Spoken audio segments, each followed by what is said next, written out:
বাবা, আমি তোমার মেয়ে, আর কদিন পরেই আমার বিয়ে হবে, শ্বশুরবাড়ি হবে। প্লিজ, আজকে তুমি ছাড়ো। আমার এত সম্মান তুমি এভাবে শেষ করো না। না রে মা, তোকে তো আজ আমি ছাড়ব না। অনেক দিনের ইচ্ছে আমার, তোর পুকুরে স্নান করব। তোকে ভেবে ভেবে কত দিন, কত রাত, কত জল ঝরাইছি, তোকে বলে বোঝাতে পারব না।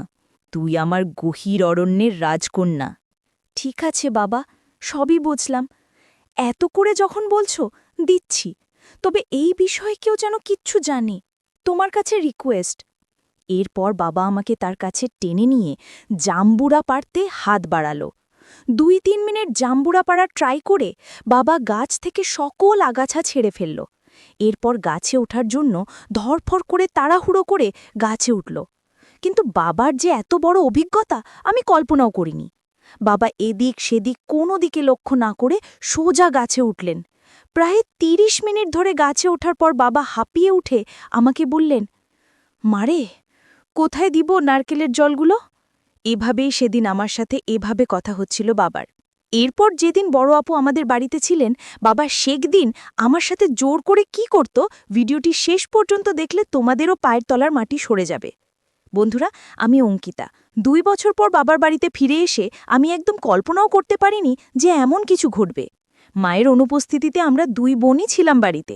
বাবা প্রতিদিন রাতে মদ্যপ অবস্থায় ফিরে আসতেন এবং ছোট বোনকে তার ঘরে নিয়ে যেতেন। এতদিন পর যখন আমি বাড়ি এলাম, তখন বাবার আচরণে কিছুটা পরিবর্তন দেখলাম। তিনি মদ খেয়ে আমাকে তার ঘরে নিয়ে যাবার চেষ্টা করছিলেন, আর আমি কিছুই বুঝতে পারছিলাম না আসলে কি হচ্ছে। তিনি কোনো কথা না বলেই আমাকে তার ঘরে নিয়ে যাচ্ছিলেন। আমি অঙ্কিতা, ২ বছরের দাম্পত্য জীবনের পর বাবার বাড়িতে এসেছি। আসার পেছনে বিশেষ কোনো কারণ ছিল না। দীর্ঘদিন পর স্বামীও বলল যে বাবার বাড়ির খবর নেওয়া উচিত। তবে এতদিন না আসার মূল কারণ ছিল বাবার মদ্যপানের অভ্যেস। কিছুদিন আগে বাবার ফোন পেয়েই সিদ্ধান্ত নিলাম। বাবা জানালেন তিনি মদ ছেড়ে দিয়েছেন। তার মলিন মুখ দেখি এবং ছোট বোন রানীর সাথে দেখা করার ইচ্ছা হলো। রানী আগে কলেজ হোস্টেলে ছিল, এখন দ্বাদশ শ্রেণীতে পড়ে এবং মাত্র ২-৩ মাস হলো বাড়ি ফিরেছে। বাড়িতে এসে বাবা আমাকে জড়িয়ে ধরলেন, যেন একটু বেশি স্নেহ দেখাচ্ছিলেন। রানী দেখা করতে এলো, তবে তার মুখে কিছুটা অস্বস্তি ছিল। রানী বাবাকে পানি দিতেও ভয় পাচ্ছিল, যা দেখে আমি বিস্মিত হলাম। জানি না সে কবে থেকে এতটা ভয় পেতে শুরু করেছে। বিশেষ করে বাবা তো এখন মদও ছেড়ে দিয়েছেন। সেদিন বাবার বন্ধুর বাবা আমাদের বাড়িতে এসেছিলেন। তাদের পরিবার আমাদের খুব ঘনিষ্ঠ। বাবার বন্ধু মারা যাওয়ার পর দাদু নিয়মিত আসতেন। বাবাকে মদ ছাড়তেও তিনি উৎসাহ দিয়েছিলেন। সেদিন বাবা দাদুর সাথে বাইরে গিয়েছিলেন। যখন বাবা ফিরে এলেন, তখন তার মদ্যপ অবস্থা দেখে আমি বিস্মিত হলাম। দাদু বললেন, অঙ্কিতা, তোর বাবার খেয়াল রেখো। তাকে কতবার বলেছি মদ ছেড়ে দিতে, কিন্তু আজ সে মদ্যপানের কারণ হিসেবে বলল যে তার মেয়ে ২ বছর পর বাড়ি এসেছে। আসলেই তোমার বাবা খুব জটিল মানুষ। আমি যখন বাবাকে তার ঘরে পৌঁছে দিতে যাচ্ছিলাম, তখন তিনি আমাকে এমনভাবে ধরে রাখলেন যেন আমি তার স্ত্রী। পরের দিন সকালে শ্বশুরবাড়ি ফেরার জন্য প্রস্তুত হলে বাবা আমাকে থামিয়ে বললেন, কোথায় যাচ্ছ? এসেছ তো মাত্র ১ দিন হয়েছে। আমি জবাব দিলাম, আপনি যদি মদ না ঝাড়েন তাহলে আমি আর এখানে থাকব না, রানীকেও নিয়ে যাচ্ছি। আমার কথায় বাবা বিচলিত হয়ে পড়লেন। রানী বাবার সৎ মেয়ে হলেও তিনি তাকে নিজের মেয়ের মতোই দেখেছেন। মায়ের মৃত্যুর পর বাবার দ্বিতীয় বিয়েতে রানী আমাদের জীবনে আসে। আমি রানী সবসময় নিজের ছোট বোনের মতোই ভালোবেসেছি। বাবার প্রতিশ্রুতি অনুযায়ী আমি আরও কিছুদিন থাকার সিদ্ধান্ত নিলাম। ১-২ দিন পর আমি রানীকে নিয়ে বাজারে গেলাম। তার জন্য অনেক সুন্দর পোশাক এবং মেকআপের সামগ্রী কিনলাম। বাড়ি ফিরে আমি রানীকে বললাম নতুন পোশাকগুলো পরে দেখতে। একটি পোশাক তাকে বিশেষ সুন্দর লাগছিল।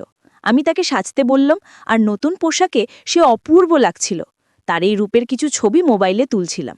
ঠিক তখনই বাবা বাড়ি ফিরে এলেন। বাবা রানীকে দেখে মুগ্ধ হয়ে গেলেন। তিনি কাছে এসে তার কাঁধে হাত রেখে বললেন, আমার রানী এখন অনেক বড় হয়ে গেছে, কত সুন্দর দেখাচ্ছে। তবে বাবার কথায় রানীর কোনো প্রতিক্রিয়া ছিল না।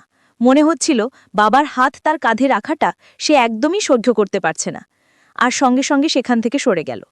সেই রাতে আমি আর রানী এক ঘরে শুয়েছিলাম। হঠাৎ ঘুমের মধ্যে দেখি রানী কাঁদছে।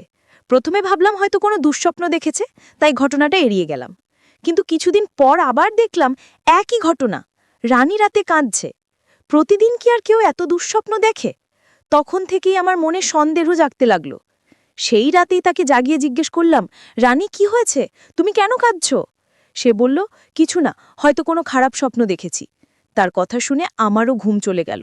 কিছুক্ষণ আমি বাতির আলোয় বসেছিলাম। হঠাৎ আমার দৃষ্টি পড়ল রানীর দিকে। সে ঘুমের মধ্যে পাশ ফিরে শুয়েছিল। আমি খেয়াল করলাম তার শরীরে কিছু অস্বাভাবিক পরিবর্তন। আমার মনে হলো বিয়ের ৩ বছর পেরিয়ে গেলেও আমার শারীরিক অবস্থায় তেমন কোনো পরিবর্তন আসেনি। কিন্তু রানীর ক্ষেত্রে ব্যাপারটা একদম আলাদা ছিল। তার শারীরিক পরিবর্তনগুলো স্পষ্ট ছিল। বাড়িতে ফিরে আমি লক্ষ্য করলাম রানী সবসময় ঢিলেঢালা পোশাক পরছে এবং নিজেকে আড়াল করে চলছে। তখন বুঝতে পারলাম এর পেছনে নিশ্চয় কোনো কারণ আছে। মাত্র ১৬ বছর একটি মেয়ের শরীরে এত পরিবর্তন কিভাবে হলো তা ভেবে আমি অবাক হলাম। কৌতূহলী হয়ে আমি তার কয়েকজন বন্ধুর সাথে কথা বলি এবং জানতে চেষ্টা করি রানীর কি কোনো বিশেষ বন্ধু আছে। সবাই এক কথায় জানালো যে রানী মোটেও সে ধরনের মেয়ে নয়, সে কখনোই দায়িত্বহীন ছিল না। তবে সমস্যা কোথায় তা আমার বুঝতে হবে।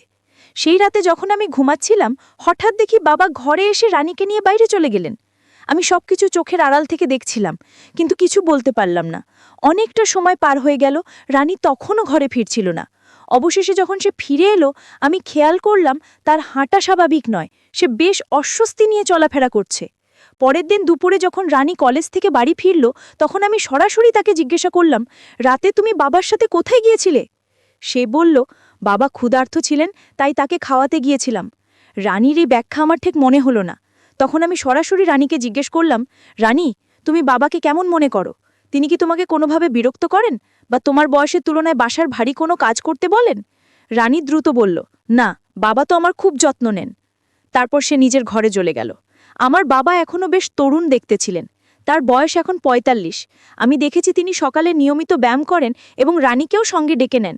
কিন্তু তাদের মধ্যে কি চলছে তা আমি বুঝতে পারছিলাম না। একদিন হঠাৎ আমার ননদ ফোন করলেন। তিনি রানীর জন্য একটি সম্পর্কের প্রস্তাব নিয়ে কথা বললেন। আমি তাকে জানালাম যে তানিয়া মাত্র ১৬ বছরের মেয়ে। তখন তিনি বললেন, প্রস্তাবটি খুব ভালো, ছেলে প্রতিষ্ঠিত।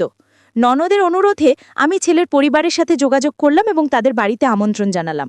যখন তারা রানীকে দেখলেন, ছেলের মা বললেন, আপনার বোনের বয়স কি সত্যি ১৬?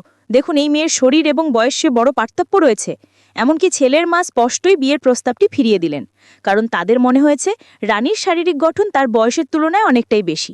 আসলে আমাদের তেমন তাড়া ছিল না তার বিয়ের বিষয়ে, তবে ননদের অনুরোধে আমি তাদের বাড়িতে ডেকেছিলাম। আমি দেখার ব্যবস্থা এমন এক সময় করেছিলাম যখন বাবা বাড়িতে ছিলেন না, এবং আমি তাকে কিছু জানাইনি। কিন্তু যখন বাবা জানতে পারলেন, তিনি ভীষণ রেগে গিয়ে বললেন, তুমি কি পাগল হয়েছ? তানিয়া মাত্র ১৬ বছরের মেয়ে, আর তুমি তার জন্য এখনই প্রস্তাব আনছ? যদি এখানে থাকতে না পারো তবে নিজের শ্বশুর বাড়ি চলে যাও। বাবার এই প্রতিক্রিয়ায় আমি হতবাক হয়ে গেলাম, কারণ এটা তো কেবল সাধারণ একটি দেখাশোনা ছিল।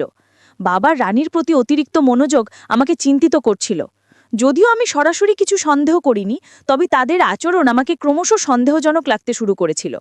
রানীকে প্রায়ই বাবার পেছনে ঘুরতে দেখতাম।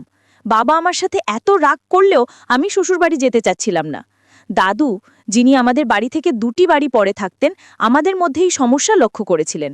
তিনি বাবাকে বোঝানোর চেষ্টা করলেন যে মেয়ের সাথে এমনভাবে কথা বলা উচিত নয়, কিন্তু বাবা কারোর কথা শোনার মতো অবস্থায় ছিলেন না এবং রেগে নিজের ঘরে চলে গেলেন।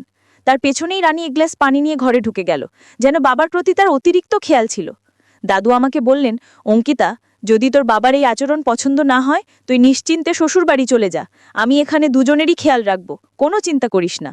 দাদু খুব দায়িত্বশীল মানুষ ছিলেন এবং সবসময় আমাদের বাড়ির খেয়াল রাখতেন। ২ দিন পর আমি শ্বশুরবাড়ি চলে গেলাম। সেখানে পৌঁছে দেখি আমার ননদ আগে থেকেই এসেছে। সে বলল, অঙ্কিতা, আমি তোকে শুধু একটা পরামর্শই দিয়েছিলাম। ওই পরিবার থেকে আমার কাছে ফোন এসেছিল। তিনি বললেন, তোমার বোন সম্পর্কে আমাকে কিছু ভিন্ন কথা বলা হয়েছে। তারা বলেছে মেয়েটি বিয়ের আগেই শরীরে অদ্ভুত পরিবর্তন করেছে।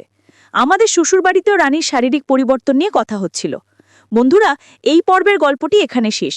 পরবর্তী পর্বটি দেখতে চাইলে অবশ্যই চ্যানেলটি সাবস্ক্রাইব, ভিডিওটিতে লাইক এবং ভিডিওটি শেয়ার করে কমেন্ট করে জানান পরবর্তী পার্টের জন্য। ধন্যবাদ।